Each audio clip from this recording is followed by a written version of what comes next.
আর্জেন্টিনার মেসি, ফ্রান্সের এমবাপ্পে, ইংল্যান্ডের হ্যারি কেইন কিংবা পর্তুগালের রোনালদো, যেকোনো দলের সাফল্য পাওয়ার জন্য একজন লিডার প্রয়োজন, সেটা অবশ্যই গোল স্কোরিং লিডার।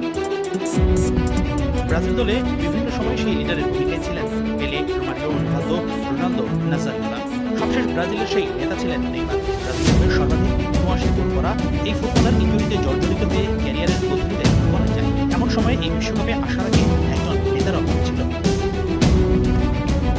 কিন্তু অঘোষিত সেই নেতার ব্যাটনটা যেন নেইমারের হাত থেকে আদায় করে নিলেন ভিনিসিয়াস জুনিয়র। স্কটিশদের বিপক্ষে জয়ের লড়াইয়ে দুটি গোল করে দারুণভাবে অবদান রেখেছেন ব্রাজিলকে।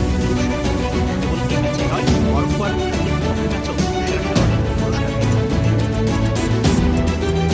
সব মিলে বিশ্বকাপের তিন ম্যাচের ৪টি গোল করেছেন মেসি, সেই সঙ্গে আছে একটি অ্যাসিস্ট, যার ফলে এখন পর্যন্ত বিশ্বকাপের সর্বোচ্চ গোলের অবদান রাখার তালিকায় মেসি আর জার্মানি তাদের সাথে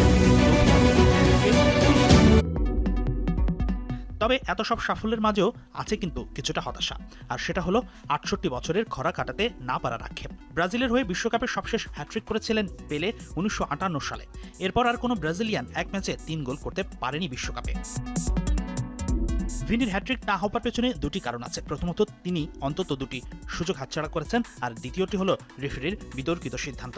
ম্যাচের ২৪ মিনিটে ভিনির করা একটি গোল ভিআরের সহায়তায় বাতিল করেছেন রেফারি সেজার আর্তুরো রামোস। মেক্সিকানের রেফারির সিদ্ধান্ত নিয়ে তুমুল বিতর্ক চলছে। এই ঘটনাটিকে প্রিমিয়ার লিগের সাবেক রেফারি ড্যারেন ক্যান ভুল সিদ্ধান্ত বলে আখ্যা দিয়েছেন।